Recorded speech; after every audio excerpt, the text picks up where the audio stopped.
Salut les amis, aujourd'hui on est encore là pour parler d'un animé parce que en voyant celui de la dernière fois, The Promised Neverland, ça m'a donné envie d'en regarder d'autres. Donc j'ai regardé celui qui était à côté dans la liste sur extremedawn.ec où j'étais à ce moment-là et qui avait les mêmes tags, je crois que c'était action et drame. Donc je me suis dit bon, ça a les mêmes tags, etc. On y va, c'est Darwin's Game. Le nom me faisait penser que ça pouvait être cool. Parce que je me disais, voilà, ça va être un truc où les gens vont s'entretuer, etc. Même si, évidemment, il faut pas résumer la théorie de Darwin à ça, etc.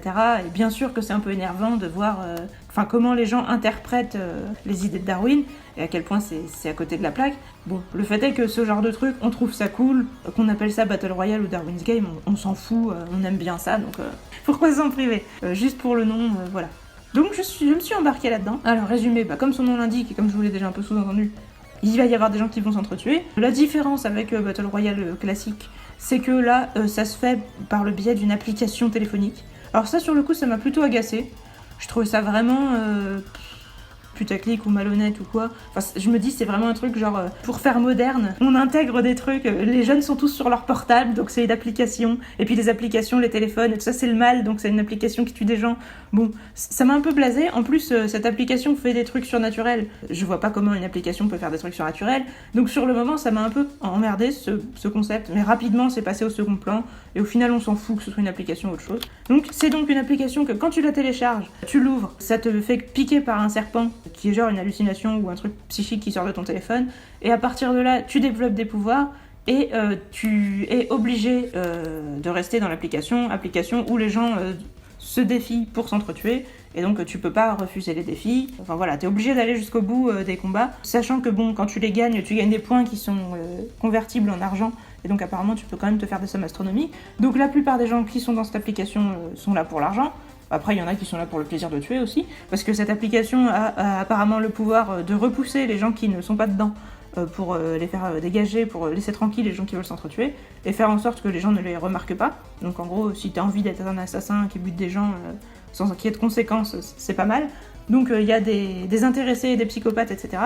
Et tu peux, si t'es dans la merde dans l'application, utiliser l'appel à un ami. Le héros, c'est comme ça qu'il rentre dans l'application, c'est parce qu'il a un mec qu'il connaissait qui lui a fait l'appel à un ami parce qu'il était dans une situation où il était dans la merde. Du coup, il reçoit une notif qui lui dit de rejoindre l'application. Il l'a testé en mode comme ça, genre je suis un peu un geek donc j'aime bien tester les applications. Et ça l'a impliqué dans le jeu. Et après, donc il trouve que le jeu est scandaleux et il veut en sortir, comme n'importe quel héros classique, j'ai envie de dire. Donc lui, sa problématique, évidemment, ça va être d'éviter de tuer les gens, d'essayer de survivre et de vouloir se venger du créateur du jeu. Et voilà, moi, au début, je vous le dis tout de suite, je sais pas si je devrais le dire dans le résumé, mais moi, ce qui fait que j'ai failli arrêter à la moitié du premier épisode, enfin, je m'étais dit, je finis le premier épisode, mais honnêtement, à la moitié du premier, d'ailleurs, le premier qui est long, c'est le pilote, il fait 48 minutes, c'est que je me disais, vu que le jeu, c'est en mode, un joueur lance un défi à un autre, ils sont obligés de s'entretuer, ça va être du 1v1, en plus au début je savais pas qu'il y avait des pouvoirs, donc ça va être en mode on se tire dessus, on court dans la ville, on évite les balles, on balance des grenades et machin, les gens vont pas se parler vu qu'ils sont tout seuls, donc ça va être complètement inaccessible, et puis honnêtement moi voir des gens juste se tirer dessus et tout, ça me fait pas trop kiffer, donc je me suis dit ça va me saouler. Mais ce que je peux vous dire c'est que en fin de compte, on peut finir les matchs non pas forcément que en tuant son adversaire, mais aussi en le forçant à se rendre. Sauf que s'il accepte de se rendre, après, il est obligé d'obéir à la personne à qui il s'est rendu. Du coup, il y a des clans dans le jeu. Quand un joueur en bat d'autres, il peut les mettre dans son clan. Et donc, en finale, dans la saison, le héros va se construire un clan et affronter les autres clans qui sont déjà existants. Donc au final, il va quand même y avoir de la psychologie, des dialogues et tout, parce que les persos, pour savoir s'ils vont s'allier ou pas, etc. Et en général, ils s'allient pas gratuitement, donc il faut essayer quand même de résoudre leurs problématiques personnelles, etc. En plus, comme je vous disais, au début, on le savait pas, mais on apprend vers la fin du premier épisode qu'ils ont chacun un pouvoir qui leur est donné par l'application. Donc ça aussi, moi j'aime beaucoup les trucs avec des pouvoirs, que ce soit justement comme Hunter x Hunter ou JoJo's Bizarre Adventure et tout ça, c'est un truc que j'aime tout le temps, donc après on commençait à avoir tous les ingrédients pour que je sois satisfaite. Donc histoire, qu'est-ce que je peux vous dire que je vous ai pas déjà dit? Le problème c'est quoi? Je vous ai déjà tout dit, je suis allée plus loin que le résumé en fait, l'histoire c'est vraiment ça, un jeu, les gens sont obligés de jouer selon les règles. Il y a un petit côté Gantz, parce qu'il y a de la téléportation, il y a des trucs où tu peux pas sortir de la zone prédéfinie, il y a vraiment le côté, il y a des règles à respecter, et si tu les sors, tu meurs, etc. T'as pas le droit non plus d'en parler aux autres gens, etc. Enfin, il y a vraiment plein de règles qui sont communes avec Gantz, donc ça m'y a énormément fait penser. Il y a aussi le côté où le monde se divise un peu entre les jeunes lycéens, un minimum intelligents, et les gros bras, les gros motards, etc., qui sont juste agressifs et pas très subtils, quoi. Donc il y a beaucoup de points communs avec, et moi, comme j'avais bien aimé Gantz, ça allait pas me déranger. Après, l'anime Gantz, il se termine en queue de poisson complètement naze, donc c'était le problème. Là, manifestement, le manga sort depuis 2012, il y a déjà 16 tomes ou un truc comme ça. Normalement, il devrait avoir le temps de finir le manga, parce que d'après ce que j'ai compris, il est bientôt fini. Je crois qu'il reste plus que 4 tomes à sortir ou un truc comme ça. Donc il devrait avoir le temps de le finir avant que l'anime finisse de sortir. Donc j'espère qu'on n'aura pas ce problème, mais ça paraît plutôt bien parti. Le concept, vraiment rien d'original, hein, c'est juste vraiment le truc d'application et tout, c'est juste un prétexte pour le Battle Royale. Après, il y a le côté justement où les règles peuvent varier, etc. Il y a le côté aussi où du coup, vu que c'est à travers un téléphone et tout, il y a un concepteur du jeu derrière, on sait pas vraiment qui c'est mystérieux, on a envie de le savoir, et on se demande pourquoi il fait ça, quel est l'objectif et tout. Bon, mais en toi, le concept, il a rien d'original, c'est juste un concept qui est toujours cool, si on aime ça, quoi. Si on aime voir des gens s'entretuer, évidemment. Déroulement de l'intrigue, on a que vraiment le héros, c'est Kaname. On suit vraiment que lui. Enfin, après, on suit un peu ses alliés, mais je veux dire, l'histoire est vraiment focalisée sur lui. Même si 2-3 fois on voit des scènes auxquelles lui il assiste pas, mais c'est assez rare. C'est vraiment en mode, au début c'est les matchs solo que des adversaires lui ont déclenchés. Après il y a un gros événement dont il fait partie qui prend les 3/4 de la saison. Donc on suit les événements que déclenche le jeu et lui comment il les gère. Donc il n'y a rien de vraiment original à ce niveau. Même si voilà, on peut se douter que lui son objectif final c'est de sortir du jeu, ou l'arrêter d'une manière ou d'une autre, c'est tout. La fin, je peux même pas vous en parler parce que en fait, en VF actuellement, on a que 9 épisodes sur 11. Je sais pas pourquoi on n'a pas les 2 derniers, peut-être à cause du confinement ou voilà. En tout cas, j'espère qu'ils sortiront. Et de toute façon, ce sera que la saison 1 et ça va certainement s'arrêter, sans qu'on ait du tout la fin de l'histoire. Là, on en est encore où j'en suis, où le héros est en train de recruter des collègues. Donc la fin, je ne pourrais de toute manière pas vous la spoiler. Les personnages, alors comme je vous disais, le héros Kaname, c'est vraiment le héros classique qui est en mode je voulais pas m'impliquer là-dedans. Et d'ailleurs exactement comme Kurono. Hein. Sauf qu'il est beaucoup moins lâche que Kurono, même si Kurono s'améliore rapidement sur ce plan-là. Lui, Kaname, il s'améliore encore plus rapidement. Au début, il s'enfuit. Et d'ailleurs, au cours de l'histoire, il va rencontrer une fille qui est celle... Parce qu'au début, l'anime, je vous dis, l'épisode 1, j'avais trouvé ça bof. À la fin, je me suis dit, ça sera peut-être mieux par la suite, il faut voir. Et en fait, justement, c'est cette fille qui a fait que l'anime est passé de bof à bon dans mon esprit. C'est Rain qui a un pouvoir, le pouvoir du démon de la place qui lui permet d'avoir une vision précise des probabilités. Et franchement, je trouve que c'est un pouvoir vachement stylé. C'est elle qui lui dit, mais tu sais, fuir, c'est pas forcément lâche, y a rien de déshonorant à ça, y a plein d'animaux qui fuient pour survivre, et c'est une des méthodes qui marche le mieux, etc. C'est une des plus universellement rencontrées chez tous les êtres vivants et tout, et... si ça te permet de survivre, je vois pas pourquoi tu devrais en avoir honte et tout. Donc elle lui fait un petit discours et lui, ça lui remonte un peu le moral. Et ça l'aide un peu d'ailleurs, parce qu'après ça, il est beaucoup moins lâche, justement. Même si ça lui arrive de fuir quand il peut pas faire autrement, il a plus l'air de s'en vouloir et dès qu'il a l'occasion, il essaye de reprendre le dessus et tout. Donc il a vraiment une progression plus rapide que Kurono, et on sent qu'il est... Au début, il est en mode je veux pas me battre, mais ça lui... Enfin, on sent quand même que quand il se lâche, il a l'air d'y prendre plaisir. Même si ça lui met du temps à se lâcher, parce que forcément il a pas envie de faire de mal aux gens, donc ça aide pas. Mais du coup c'est un héros classique, mais il est jamais vraiment gênant. Il est pas très intéressant, mais il est sympa. C'est les personnages secondaires qui sont cool, donc comme je vous dis, Rain qui est une petite fille qui est en 5e et qui est super douée en calcul, etc. Bon, c'est aussi un cliché qu'on a peut-être déjà vu, mais je la trouve quand même cool. La première fille qui rejoint Kaname, elle s'appelle Shuka, et elle c'est la fille d'anime classique, qui est super forte dans le jeu, qu'il arrive à battre un peu mystérieusement, et qui du coup après lui est super dévouée, qui a l'air à moitié amoureuse de lui, et qui est en mode... elle arrive à moitié déshabillée à la fin de l'épisode 1, après elle se change, etc. Il y a plein de situations ambiguës avec elle, et elle est vachement mignonne et tout ça. Donc une fille qui devient un peu psychopathe en combat et qui est vachement mignonne et qui drague le héros, etc. à côté. Bon, c'est vraiment un énorme cliché sur pattes. Mais encore une fois, c'est pas forcément dérangeant parce que y a de l'action sans arrêt et ce qui se passe est cool, les pouvoirs sont cool, les combats sont cool et tout, donc c'est pas forcément un problème. Après, on a d'autres persos qui vont faire partie du groupe de Kaname, même si ça peut être un peu un spoil que je vous le dise, parce qu'au départ c'est des adversaires. En fait, ils sont tous d'une certaine manière assez clichés, mais c'est des clichés variés. Et en fait, ça arrive souvent dans les animés que les persos soient clichés. Là, je vous dis, c'est pas dérangeant parce que ils font des combats. Moi, ce que j'aime bien, c'est qu'ils disent les pouvoirs qu'ils ont, leurs attaques. Moi, j'aime bien évidemment quand les persos parlent. Mon frère, souvent, il trouve ça irréaliste que les persos expliquent comment fonctionnent leurs pouvoirs et tout. Mais moi, c'est ça qui fait que j'aime parce que sinon, j'y comprendrais rien. Ça serait pas accessible sans ça. Donc, moi, c'est vraiment le genre de truc que j'aime et là, c'est bien respecté. Il y a vraiment un côté, il y a des persos qui ont des attaques d'eau, de plantes, de feu, etc. Donc il y a des faiblesses, des résistances et tout, un peu comme Pokémon.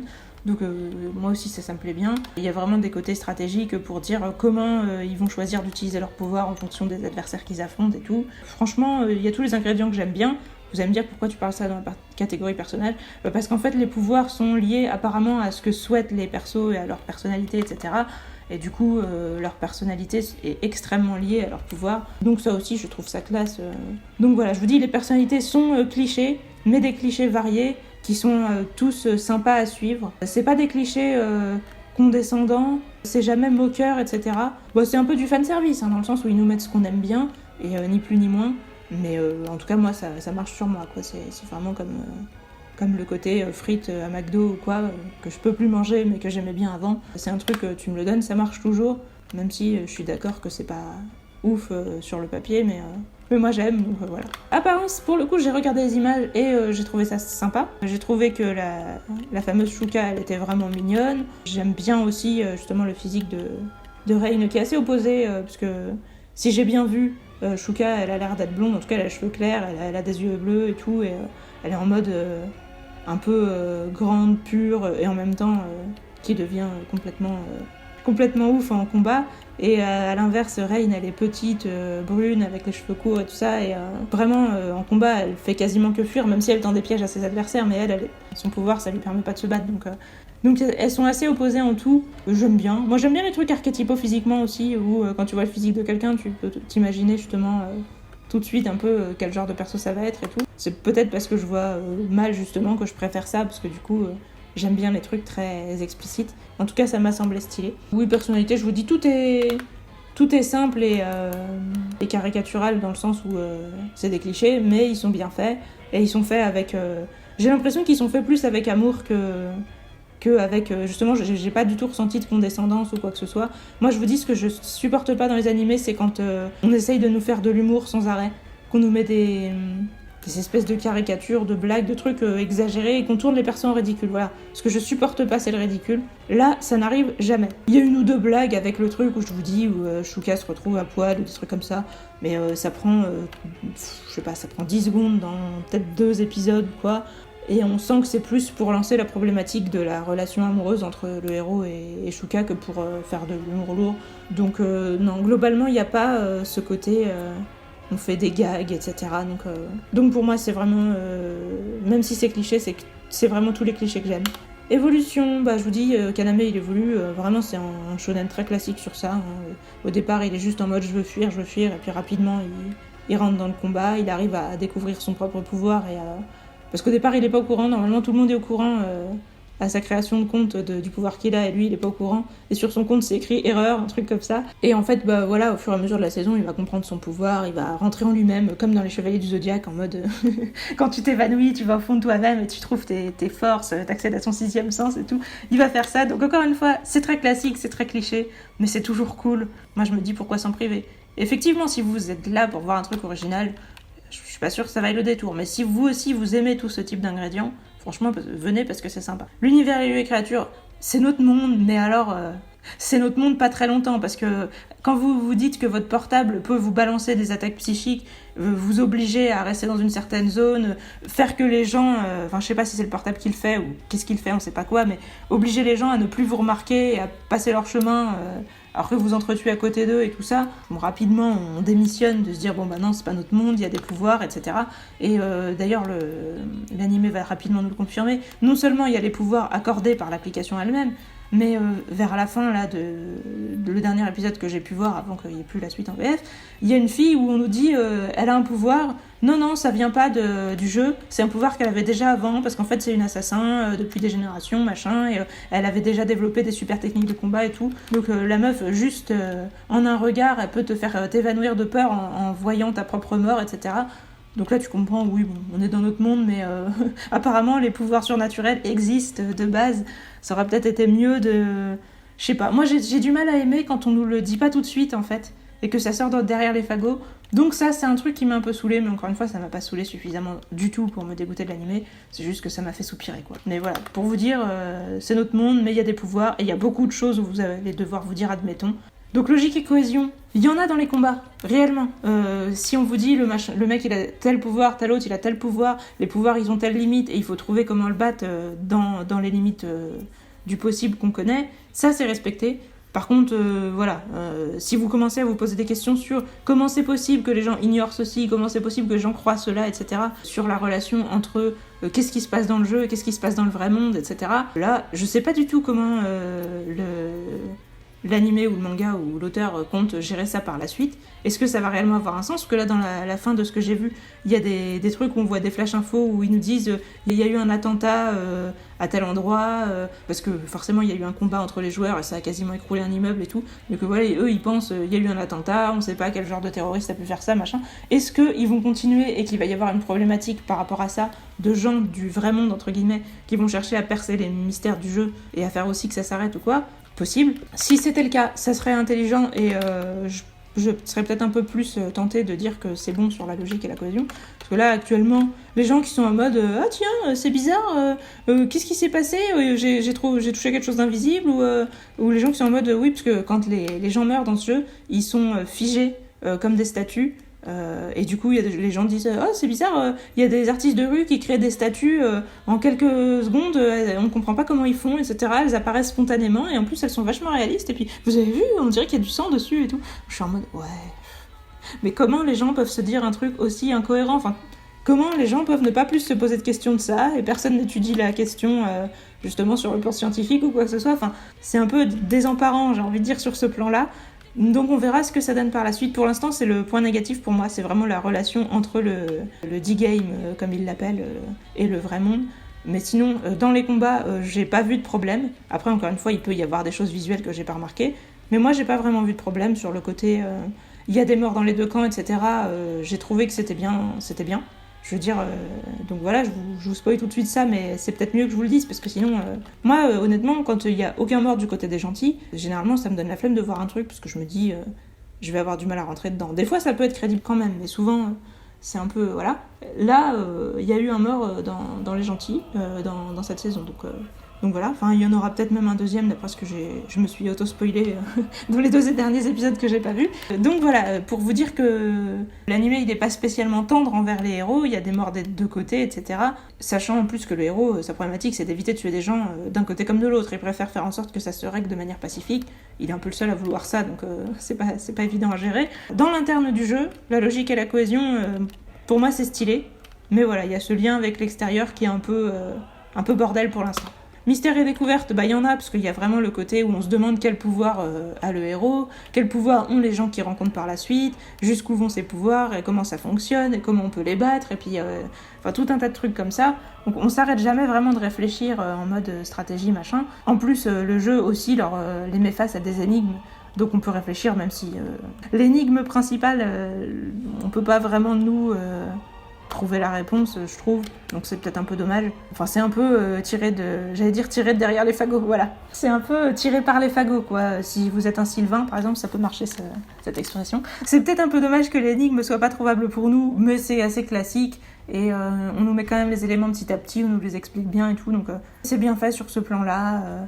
Par exemple, si le jeu déclenche un événement, on a l'énoncé de l'événement, et il y a des choses qu'on peut comprendre dans les sous-entendus de l'énoncé, etc. Moi, j'aime beaucoup ce genre de trucs. Donc du mystère et de la découverte, je trouve qu'il y en a tout le temps. Il y a beaucoup de cliffhangers aussi dans les fins d'épisodes, mais c'est pas des cliffhangers qui débouchent sur rien comme celui que je vous disais la dernière fois dans The Promised Neverland. Là, c'est dans des combats souvent, genre on nous laisse au début d'un combat sur la fin d'épisode où on sait pas vraiment qui va survivre, etc. Et le combat après, il a réellement lieu, il est réellement cool. Il y a peut-être un petit moment un petit peu putassier comme ça où on nous fait croire qu'un perso important va mourir et en fait non. Mais c'était moins artificiel que celui dont je vous ai parlé la dernière fois. Donc c'est bien. Musique, encore une fois, je les ai trouvées vraiment classe, vraiment stylées. Le générique et l'ending, pour le coup, vraiment, je les ai laissés avec plaisir, ils m'ont bien fait triper, etc. Autant je les ai passés quelques fois dans The Promised Neverland, autant là je les ai jamais passés, donc ils étaient vraiment bien. L'OST, il y a plusieurs musiques qui m'ont vraiment donné envie de les prendre, surtout des musiques de combat bien classe. Vraiment, je trouve qu'ils se sont super bien renouvelés les compositeurs de musique d'animé, parce que les musiques étaient déjà bien quand on était jeune sur les animés des années 2000 et tout. Franchement, il y avait déjà des trucs que je trouvais génial, mais maintenant, ils arrivent à intégrer les rythmes un peu... je sais pas, justement, un peu moderne. Je repense genre à Parasite ou quoi, où il y a des trucs un peu techno, un peu dubstep, un peu tout ça, un peu tous les trucs de maintenant, et en même temps qui sont intégrés dans des musiques qui font super bien action, où il y a encore un peu le côté épique et tout ça. Enfin, je trouve qu'ils font super bien les mélanges des genres, et vraiment, pour prendre le meilleur de tout et faire des musiques où on a vraiment l'impression d'être impliqué dans l'action, je trouve qu'ils se débrouillent super bien, c'est génial, et j'ai vraiment hâte de les télécharger. J'espère que vous serez heureux de les entendre et que ça vous donnera envie de regarder l'animé ou au moins de prendre la musique parce que pour moi elles valent la peine même indépendamment quoi. Le doublage était classe, j'étais très contente de me dire que le doubleur de Kaname c'était le doubleur d'Holden de The Expanse que j'ai regardé il y a pas très longtemps. Je vous en ai pas parlé parce que je veux parler que des choses que je commence avec vous et pas des choses qui étaient déjà commencées, comme j'ai regardé la saison 4, je vous en ai pas parlé de la saison 1, je vous en parle pas. Mais du coup, en plus, c'est un perso qui est vraiment pareil, qui a aussi comme problématique de vouloir épargner tout le monde, être très conciliant, etc. Donc c'était assez rigolo. Globalement, les autres doubleurs étaient assez classiques. Et franchement, tout était sympa, sans plus. Par rapport, je vous dis, à The Promised Neverland, où j'ai vraiment trouvé qu'il y avait un truc assez stylé dans la doubleuse qui a joué maman, etc., où je me disais, waouh, on ressent super bien le truc malaisant et tout. Là, il n'y a pas vraiment de choses qui m'ont marqué sur ce plan-là, c'était que des choses assez habituelles, des fous furieux ou des gens gentils ou quoi que ce soit, donc rien qui casse des briques, mais tout était sympa, ils étaient bien doublés, les voix étaient bien différentes les unes des autres et variées, etc. Franchement, c'était stylé. Donc en note globale, j'ai mis 7. J'ai hésité. Encore une fois, je me suis dit, j'ai vraiment adoré, mais bon, je vais pas le mettre dans mes préférés. Est-ce que je lui mets quand même cette note-là parce que j'ai pas pu le finir et tout, donc le noter déjà, ça m'embêtait un peu. Mais bon, j'ai passé un très bon moment, j'ai vraiment hâte à la suite. Je vois pas pourquoi ça me plairait pas. Jusqu'à maintenant, je vous dis, il y a tous les ingrédients qui me plaisent.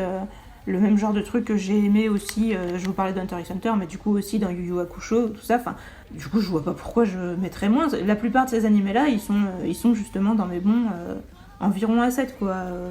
J'ai mis Gantz un peu en dessous à 6 parce que la fin est vraiment naze, donc il y a vraiment que le concept qui est stylé. Mais sinon, ceux que j'ai vraiment aimé de ce style et qui se terminent pas en queue de poisson, je les ai mis à 7, et donc je pense que celui-là, pour l'instant, je le mets là.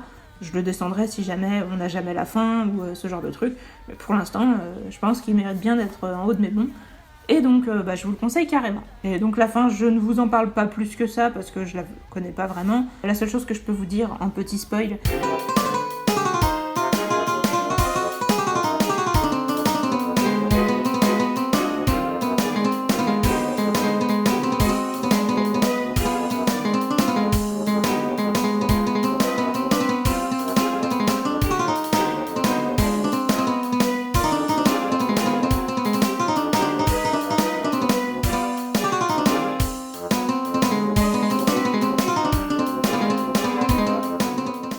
C'est que le truc qui m'avait agacé, c'est le moment où Shuka était dans l'eau, en mode elle allait se noyer, elle allait mourir à la fin d'épisode, et au début de l'épisode suivant, Kaname arrive assez rapidement à la rejoindre, et finalement, il la sort de l'eau, elle est en mode évanouie, mais elle est encore en vie comme par hasard, alors que nous, d'un point de vue des images qu'on a vues, il s'est passé au moins 3-4 minutes entre le moment où elle tombait sous l'eau, en mode je me noie, j'abandonne, et le moment où Kaname la sort de l'eau et lui fait du bouche à bouche. Donc pour moi elle était morte. Évidemment j'avais pas envie qu'elle soit morte, donc je me suis dit admettons, ok si tu veux. Mais bon, quand même, le côté j'arrive au dernier moment, elle avait l'air morte mais j'ai réussi à la ranimer parce que elle était encore pas pas complètement crevé, malgré le temps qui est passé et tout. Voilà, ça m'a un petit peu fait soupirer, mais bon, c'est le seul truc, et voilà. Il y a aussi, non, c'est pas le seul truc, il y a un deuxième truc, Ryuji, un des gentils aussi, dont je vous ai pas parlé, mais que son pouvoir c'est de savoir si les gens mentent ou pas. D'ailleurs, je trouve ça très stylé, le fait que Kaname balance des mensonges au chef des méchants qui est en train de torturer donc Ryuji. Pour le détourner son attention, il lui dit « Oui, je me rends, j'en ai rien à foutre du mec que tu tortures et tout ».